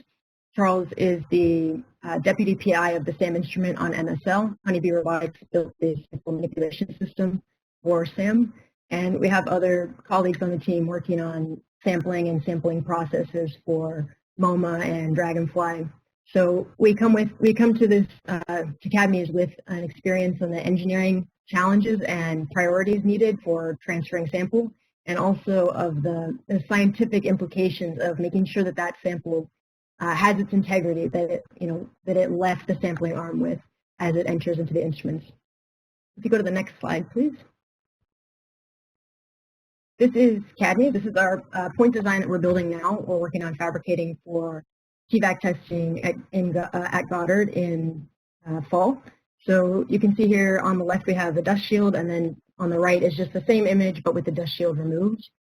The ultimate goal of this testing is to be able to demonstrate that cadmium can take a sample from the inlet funnel, transfer it into one of the instruments without allowing the temperature of that sample to increase above 150 Kelvin. So the way that we've designed cadmium is to have a swing arm. So you can see in the center there's a hub that rotates an arm, and at the end of the arm is a little pair of grippers, which you'll see in more detail in a minute. But it essentially allows us to grip a number of different sample cups. So we have two types right now. We have a 1 cc cup and a 5 cc cup. Those are the general categories for each of the instruments, and the instruments themselves have, like Joel was saying, chosen specific characteristics that they want on their individual cups. But we take those cups, we fill them up with a sample at the inlet funnel, and we rotate, swing around to distribute those into the instruments. And the ports into those instruments, you can see here on our side, are these gold doors. There's 3 in the center, just to match the model payload of 3 instruments. And so you'll see in the next slide, if you go to the next slide, you'll see the reverse image of this. What you'd see as an instrument, you're looking from the vault. On the left, you see the simplified version of the vault. And you can see here that these are 3 instruments that were chosen just based on a model payload. These are generic, relatively generic volumes, and they helped us be able to choose what port locations we would want along the path of the arc based on the requirements and the desires of these different types of instruments. So certain instruments prefer to have a port at the top of their instrument, and others prefer to have the sample come into a port near the bottom of their instrument. Some instruments are tall and skinny, others are short and fat. So we wanted to make sure that we designed cadmium flexible to different instrument combinations, both within the IC2 program and also in the future for future instruments. So that's why we ended up with this design.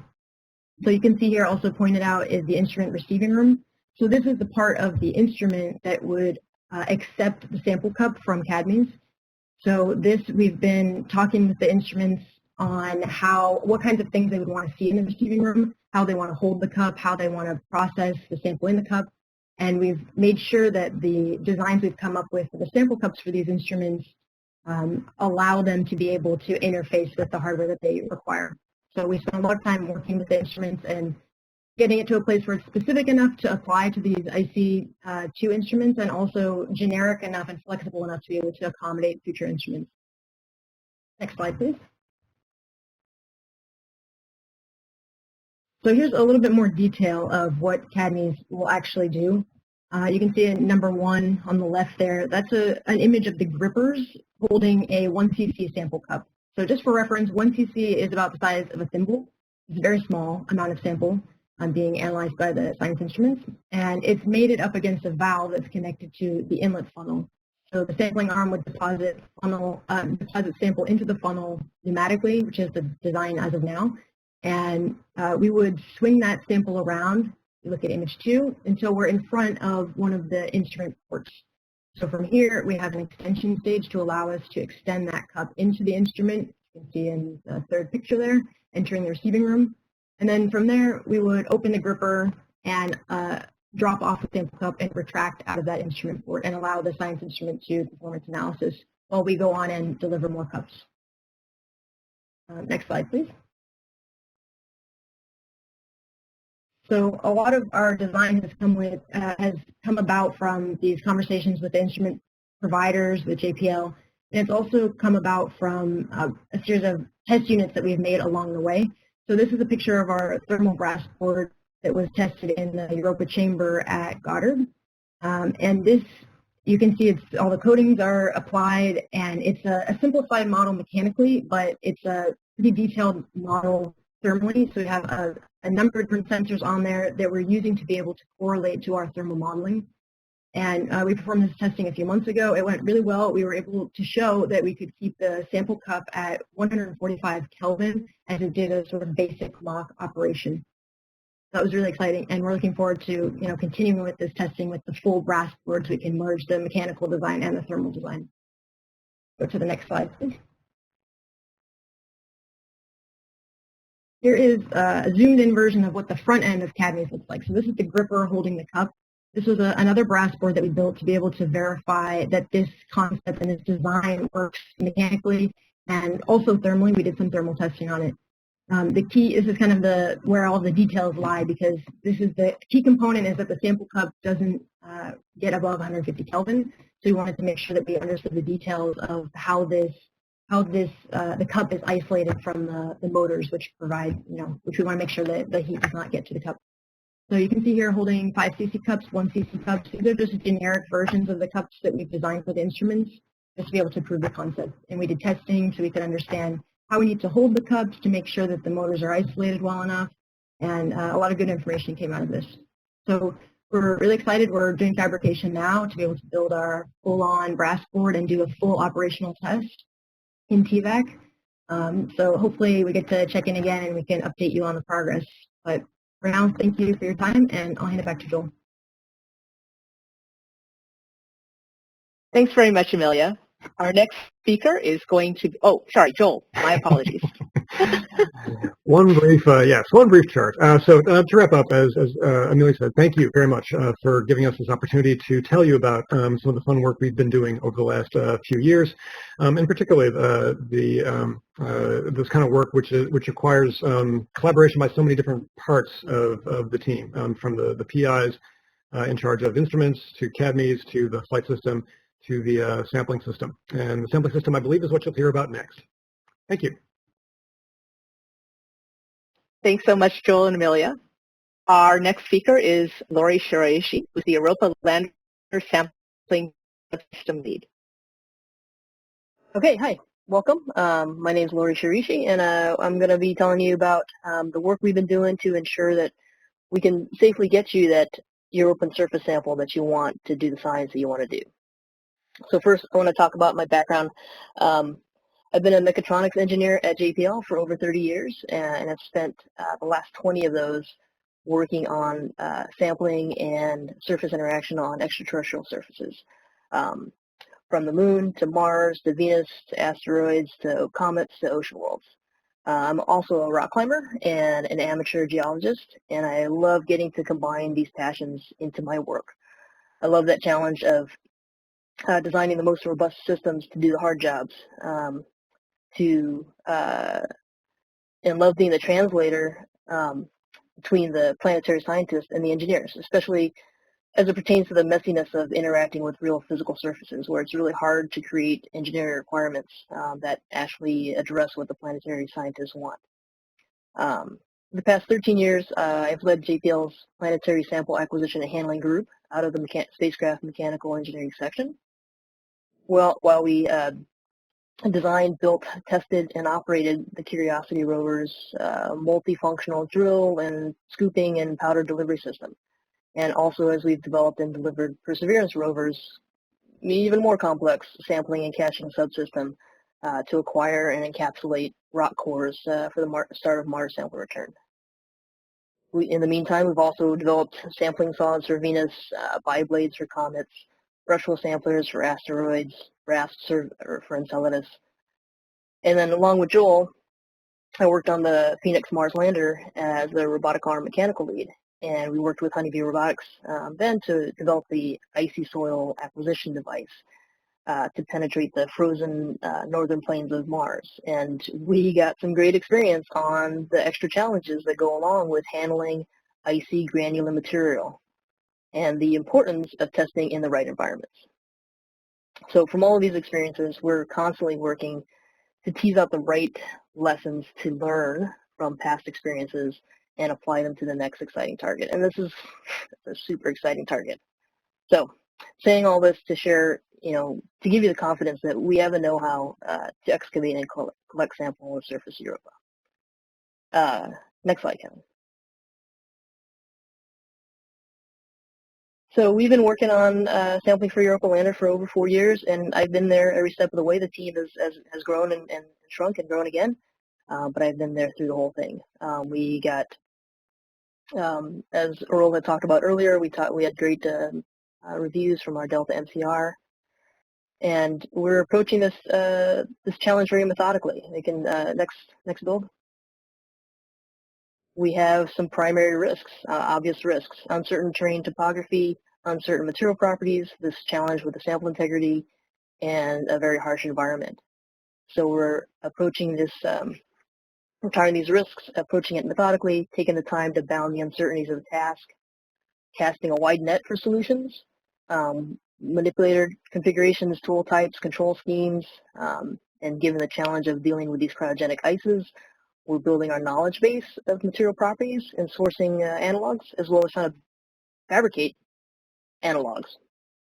So here are the different sections that I'll talk about in a minute: test beds, tool development, simulants, and then outside the vault, which is for all the equipment that we have to have that lives outside the some better protected vault, being able to actually engineer and build those. Next slide. So we know that it's critical to test your sampling systems in the right relevant environment. This is true for Mars, and it's even more true for Europa. So we built this Citadel chamber, state-of-the-art cryovac testbed. It's got a 2.5, 3.5, 3-foot working volume inside, where you can actually have a robotic manipulator chewing into cold cryo ices in the right cryovac environment. That is not a chamber that exists anywhere. It does now. We built it. It has a bunch of thermal design so that it runs off of cryo coolers. We can get the icy simulants down to 50 Kelvin. And the most important thing is to observe and characterize the behavior of these cryo cuttings. Next slide. So this is functional. There was some skepticism as to whether we could even excavate into cryo ice. Some say it's as strong as concrete. You know, it could be in some aspects, but we've demonstrated in this venue and in a prior smaller venue that with conventional tools we can still cut into even salty water ice at 50 to 100 Kelvin. We've got a robust test program planned for this chamber. We're evaluating tools and sensors, and we'll ultimately investigate end-to-end excavation through transfer in cryovac. Next slide. So as Joel mentioned, we are developing pneumatic sample transfer to get the sample out of the collection tool and on its way into CADMEs. And so this is just a brief slide to show the progress of that work. We are not just doing that work in ambient vacuum conditions, but we're putting hardware into the cryovac chamber, cold gases. We're leveraging Honeybee's work here. You know, they're doing something similar for Dragonfly, and we've done a bunch of testing and modeling to go along with this. Next slide. So test beds. We have a lot of test beds. We've built a variety of ambient test beds to investigate initial tool performance against materials, develop autonomy algorithms. That's going to be a huge effort. And the effects of system compliance. Right? We're not going to have a beefy robotic arm. This is going to be kind of on the small and wimpier side, and we have to understand how that's going to affect the autonomy, its capability to handle the terrain. And so we have test beds that can vary the system compliance. We also have some physics-based autonomy simulators to enable us to account for the difference in gravity between Earth and Europa. Next slide. So outside the vault. So this isn't just your typical tech development program for just Earth use or chamber use. We want to understand how to build a system that can actually survive on the surface of Europa. And we're living outside the vault, us along with the high gain antenna, and they're actually using the cameras. So it is an extremely challenging environment with the radiation and the temperature. And we have, we're building on what Europa Clipper is learning about material choices. And we have a cold actuator program. We can't build our harness in the traditional way, so there's different methods and materials we're investigating there. Next slide. So for tools, this is the really fun part, right? We're casting a wide net for ideas. We've looked at greater than 200 types of tools, narrowed them down into 18 different categories. Joel, you can, Kevin, you can start clicking through. We, sample integrity and keeping that temperature low of the sample, that's a huge part. And we understand that means we want to veer towards sort of percussive and fracturing type tools instead of grinders and drills and things like that. And so we're confident we can develop tools to handle the wide range of challenges.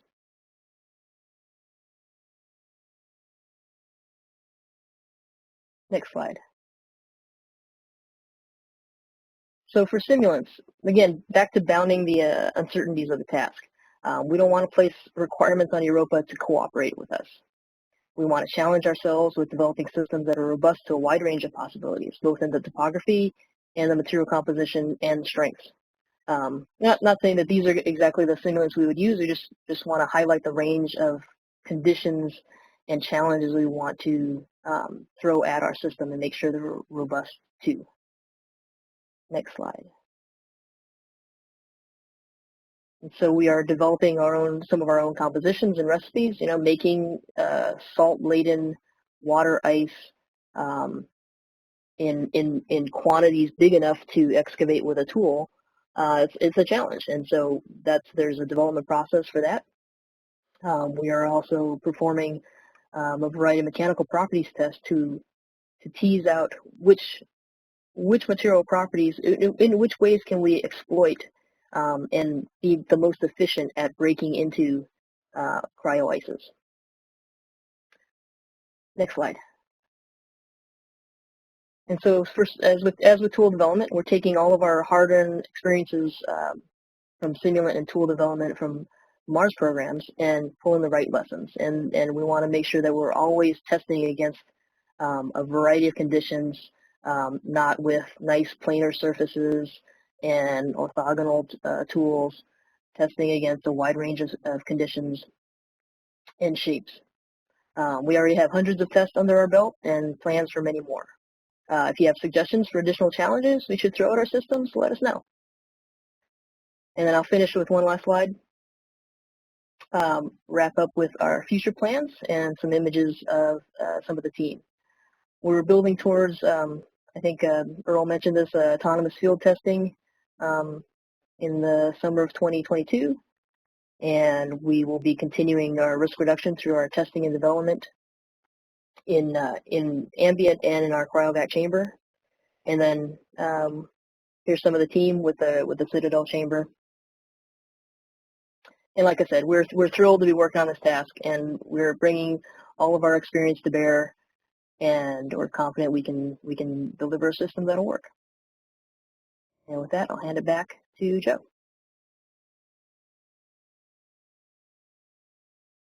Thanks so much, Lori. Our closing speaker will be once again Kevin Hand, after which we're going to have our panel address some of the almost 60 questions that have been submitted so far. We won't be able to get through everything, even though we'll probably stay a little past our scheduled close time of noon, but we will be looking at all of the submitted questions, and we're hoping that they will be able to inform future events or future information that we are able to distribute from the team. Kevin? Thanks, Joe. Can you hear me? Yes. Excellent. Okay. Finally, before we get to some housekeeping and the Q&A, I just want to bring it back to a bit of inspiration. This image that you're seeing is, of course, an image drawn by Galileo showing Jupiter at the center and 4 points of light representing Io, Europa, Ganymede, and Callisto. It's been over 400 years since Galileo first turned his telescope to the night sky and discovered Europa and the other large moons of Jupiter. And as we all know, his discoveries helped catalyze a revolution in physics, a revolution in our understanding of the universe and our place in it. Today, with the prospect of exploring Europa and the other ocean worlds, we stand to catalyze another revolution, but this time in biology, the science of life and the phenomenon that is us. We don't yet know whether or not biology works beyond Earth, whether the origin of life is easy or hard, whether we live in a biological universe or one in which life on Earth is some sort of biological singularity. But for the first time in human history, we can potentially answer these great questions. We have the tools and technology, and we can actually get out there and directly explore these distant oceans. So we hope that our presentations today have demonstrated to you that within the next decade or decades, we could take this bold and daring next step of exploration and scientific discovery. And with that, I'll move to our wrap-up. Okay, so just a few quick things. First and foremost, where to find information. Here's the, we have a very limited website shown here, but on there are some links to various materials, and we hope to post what you saw today on that website. To that end, one of the things we're curious about, and I don't necessarily want the chat window to blow up, but if there's a few thumbs up, thumbs down, whatever, our team is curious if there's interest in future talks. What you heard today was just kind of the high-level greatest hits to give you a sense of what's going on.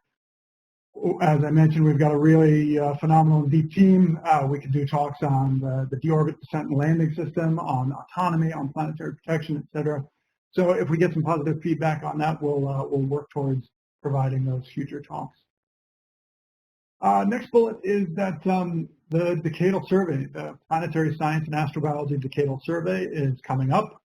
And we would love to encourage and foster any interest and help in making sure that we've got a strong white paper to address a Europa Ocean World lander to be a priority in that decadal survey.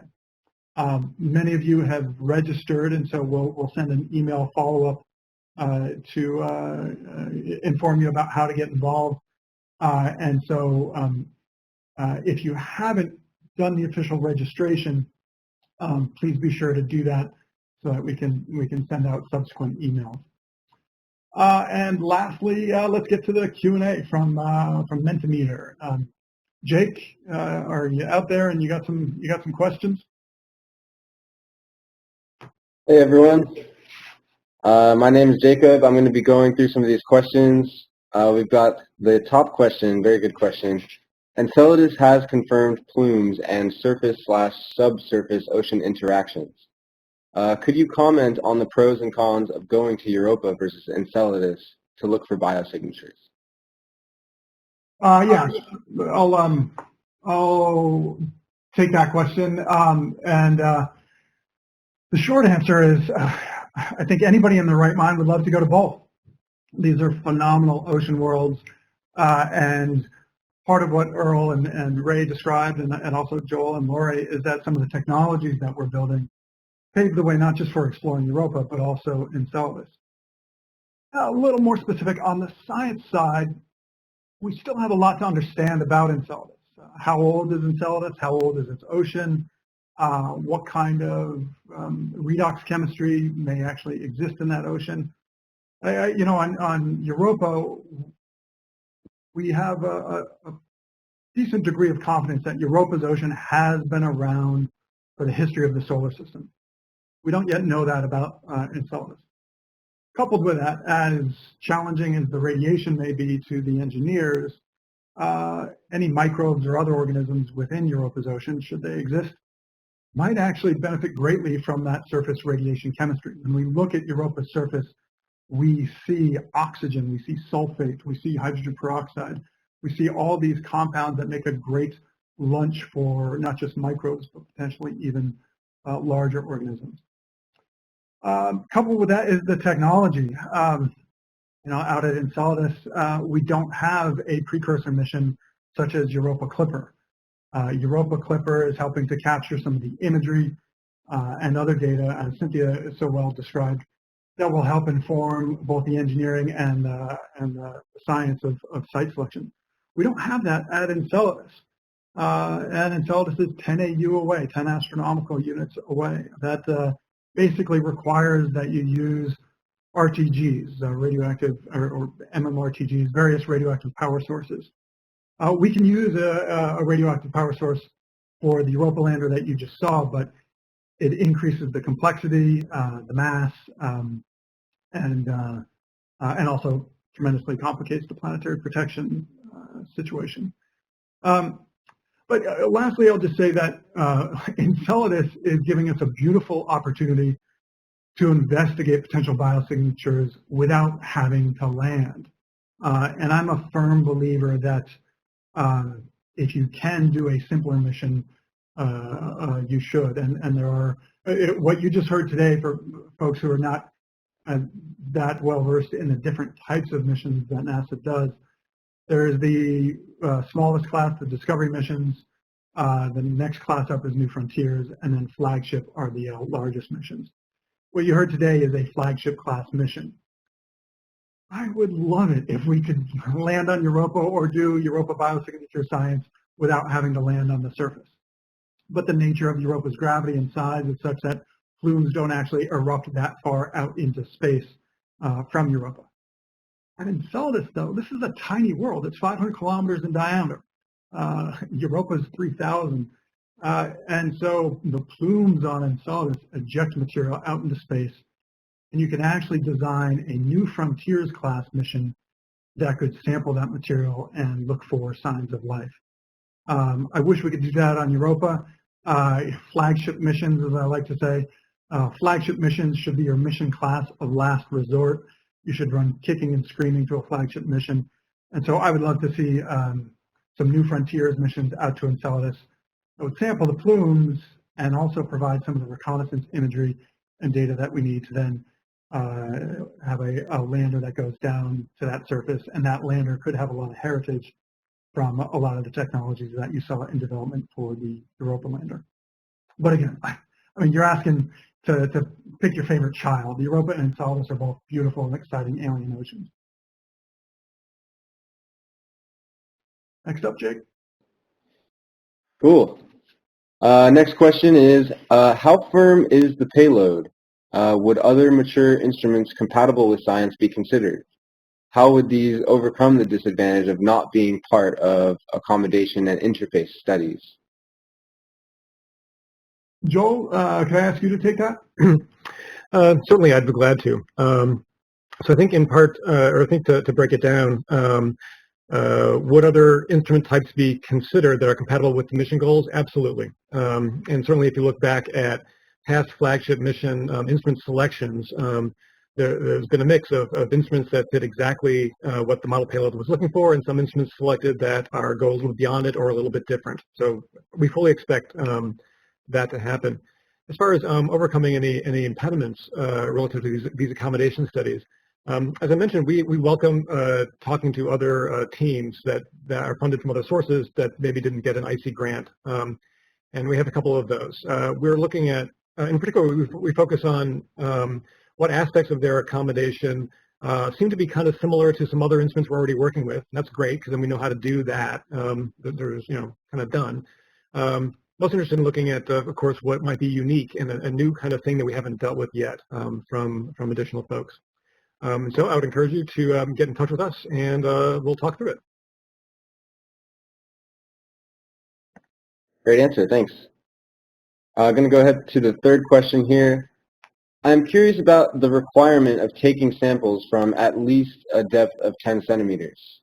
Is this driven by engineering challenges, or is there a scientifically justified threshold? Yeah, so I'll just answer that in brief, which as part of the science definition team effort, we looked at the sort of global averages and then some of the regional differences for Europa's regolith and its radiation process surface.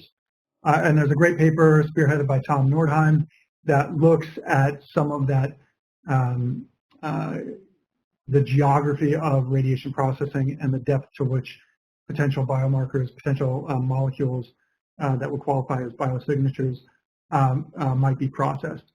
And so 10 centimeters is that depth. As you can see, the robotic arm shown in this animation here could potentially get us quite a bit deeper than 10 centimeters. And when you let, I think you got a sense for the brilliance of many of the engineers on our team. When you give them a requirement, they often exceed that capability by several factors. And so it wouldn't surprise me if our robotic arm was able to go down not just 10 centimeters, but perhaps a few tens of centimeters.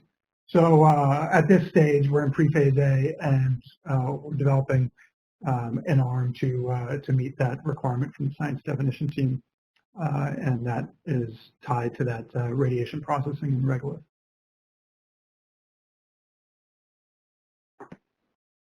Cool. Next question. This is a great question. If I'm not on the project team, how can I show my support for the project? Excellent. Yeah, we would love to get you involved, and as I mentioned, we'll please be sure that you're registered, and we'll send out subsequent emails to engage you more broadly and to work on that white paper for the decadal survey. What's most important moving forward is to show a broad interest in the scientific community in a mission like this, an Ocean World lander that would really target that incredible astrobiology science in the next decade. If this community that's listening here does not get engaged, a mission like this, whether it's to Europa or Enceladus or elsewhere, won't be a top priority. And so, you know, the stakeholders in NASA's missions are you. And so, please be sure that you're registered, and you'll get follow-up emails on this topic. And one of the things that we've been trying to do, both in the development of an Ocean World's kind of pathway, and specifically with the Europa lander mission concept, is to engage more biologists, more microbiologists, more oceanographers, more geochemists, et cetera. And so I hope that out there listening right now are a bunch of people with the specialties I just listed, and perhaps many more specialties, because you have traditionally not been represented in the Planetary Science Decadal Survey or in a lot of the planetary science missions that NASA has undertaken in the past. And so we want to expand the community beyond just planetary scientists, but more broadly to astrobiologists that have specialties in a multitude of disciplines important to this task of searching for biosignatures on ocean worlds. Great answer. Next question. Can you provide more information about the self-sterilizing aspect of the lander? How does it work, and how does it sterilize the spacecraft at the end of the mission? Ray, could you obviously handle that, and perhaps Earl would chime in?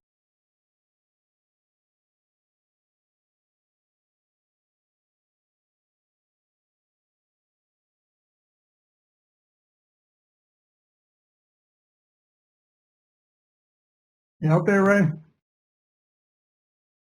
Earl, you want to jump on?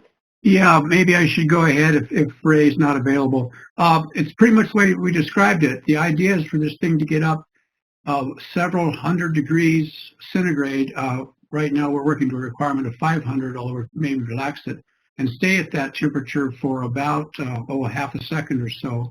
These things will be on timers managed by both the descent stage compute element and the lander compute element, and will be initiated at the appropriate times by end of mission countdowns. And of course, the usual fail-safes to make sure they don't go off too soon, and make sure they do go off in the case that we have some other faults. But it's just a very, very hot, very fast incendiary event.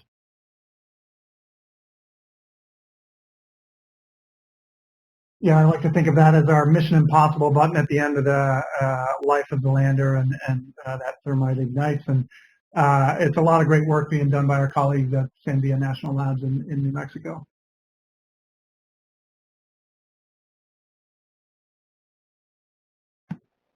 Next up, Jake.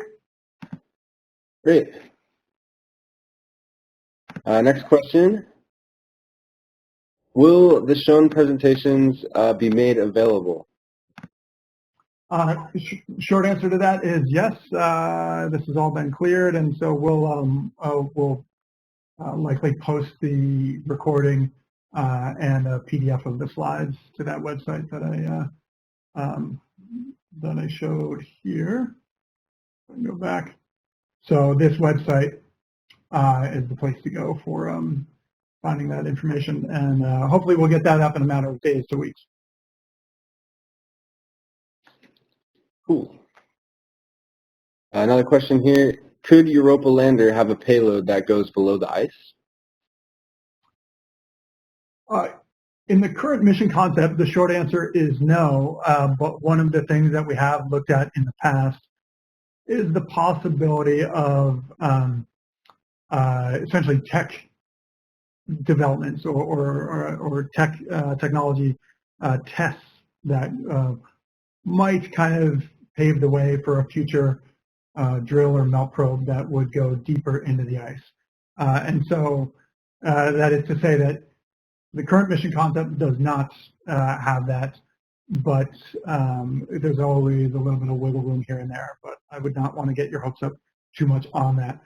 Keep in mind that even on Mars, we've barely drilled beyond the depth of a few to 10 centimeters.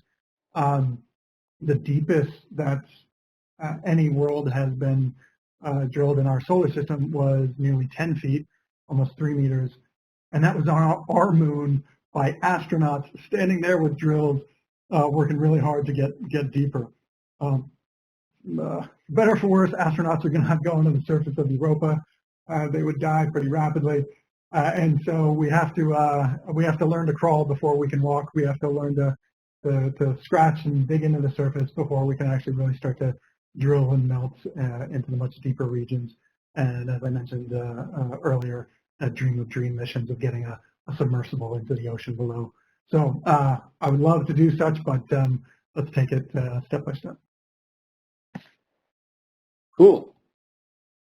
Coming up on maybe the last question, a couple more maybe. Are there plans for an in-person workshop in the future? That's a great question, and the short answer is yes. This virtual workshop was meant to be just a way to get some of those initial presentations that we were anticipating giving during the in-person workshop to get those out virtually. We will just follow the guidance of California in terms of stay at home and working from home. So once it becomes safe to have an in-person workshop, then we will work to schedule such an event. And again, we've got, if you've registered, you'll stay up to date on all of that. Joe, just a quick time check, and Jake, maybe you can chime in too. I think maybe we can go to 10 or 15 past the hour if there's still a lot of questions and there's a lot of attendees. Joe and Jake, what are you seeing in terms of amount of time to kind of bring it to a close with questions of high interest and making sure we still have attendees out there listening? We still have some people. We'll take another 2 questions right now, and then we will be taking a look at, now we're up to, I think, about over 70 questions that have been submitted, and we'll be using that to inform future events and future communications as well. Excellent. Thanks, Joe.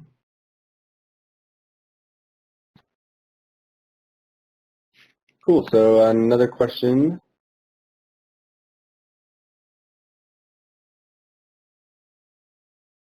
Is there a worry about the lander sublimating the ice around it, particularly under the feet? That's a great question, and one that I'll throw to Joel just to touch on, but it's also potentially the topic of a longer talk on planetary protection. Some of our team members have done a phenomenal job of modeling not just what would be happening with the footpads and different designs for the footpads to try and mitigate concerns about that question, but also looking at the descent stage and thrusters and how that may or may not alter the surface. And so hopefully if there's interest in future talks, we can dive into that question in more detail. Joel, you got anything that you'd like to add to that? Sure. As you say, it's a rich topic with a number of different branches to it. Maybe I'll use the picture that we're all looking at as a source to talk to some of them. As you mentioned, the footpads themselves, there's no heat source on the footpads inherently, and so we expect them to equilibrate to the surface temperature fairly quickly, and therefore sublimate very little around them. They're quite thermally decoupled from the lander body. In contrast, the lander body in the middle obviously is a leaking heat. It always will somehow or other.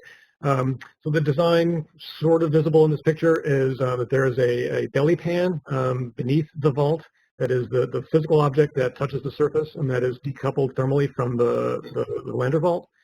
We expect a certain amount of heat to leak out through the belly. And so we've done some analyses to show at least two kinds of effects. One is how much sinkage might you expect? And we expect sinkage over the course of a 30-day class mission to be on the order of small numbers of millimeters. Nothing we expect that would fundamentally mechanically be challenging to the lander's stability. The other is how much sublimation happens and therefore creates what I, as an engineer, would call a local atmosphere. Since we expect that our science instruments want access to vacuum as part of their operations. And we have some analyses of that that showed the effects to be very small compared to to other sources of that. And so we're on top of it to analyze it and to be aware of it. So far, we don't see any showstoppers. Thanks, Joel. And I'll just add that this is another aspect where primary batteries actually are advantageous.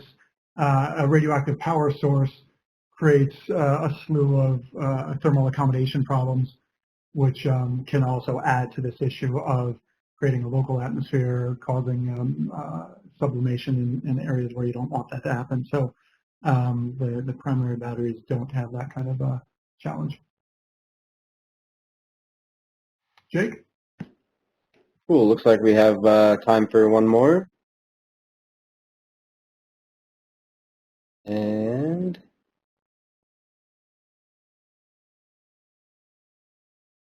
I'll go with this one. Maybe someone is going to address this later, but what discussions have there been on funding prospects? So we'll just answer that briefly and say that that's above our pay grade. We hope that there are funds. Our job is just to stay focused on the science and the technology developments and follow guidance from headquarters and do our job. And so we're working towards that. Obviously, as I mentioned, the decadal survey is an important process for from which the powers that be, the NASA budget, Congress, headquarters, et cetera, then take their guidance. So they'll look to the decadal survey to figure out where to allocate those funds. So we'll take our guidance from them and keep our nose to the grindstone on trying to keep moving forward with the science and the engineering and the technology developments that you saw today. Yeah, Kevin, let me just pile on a little bit, Cyril. Everything you've seen today is fully funded. We have all of these tasks are funded and extend out through probably into the fiscal year 23, and we are pursuing additional funding to continue these efforts. But right now, everything you're seeing is funded to completion. Excellent. Thanks, Earl. And just to be crystal clear, the mission itself is not approved for Phase A. So we're kind of in this limbo stage where we're doing a lot of incredible development, but we don't have the green light to really move into Phase A, B, C, D, et cetera, or have an announcement of opportunity for instruments that would be the payload. So stay tuned, and we hope that in the coming years we can progress to that phase. So Joe, is that, do you, That's our show for today. I'd like to thank our panelists and the entire team for an informative presentation about, I think we'll all agree, a very exciting topic. And many thanks to all of you, our attendees, for joining us today, especially under these challenging circumstances. We will be sharing a recording of the presentation and the Q&A session in the near future, so do keep an eye on your email for that. And we're looking forward to continuing to discuss Europa and ocean world landers with all of you. Thanks very much.